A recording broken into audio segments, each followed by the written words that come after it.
Yes! Na! No! Iwan ako! Iwan ako! Princess na! Bakit? Bakit? Anong nangyayari? Kailangan na ng dugo ni Princess eh.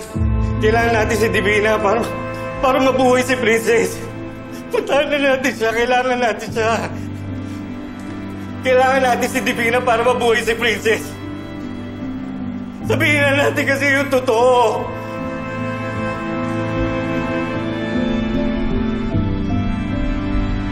Bait-bait niyo po sa akin. Thank you po.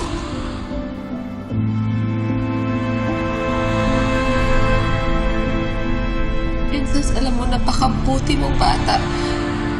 You deserve the best in life. Napakabuti niyo pong ama, Ma'am Charlene. Salamat po sa pagmamahal niyo sa akin. Paano ba kita mapapakawalan? Paano ko po ba kayo maiiwan?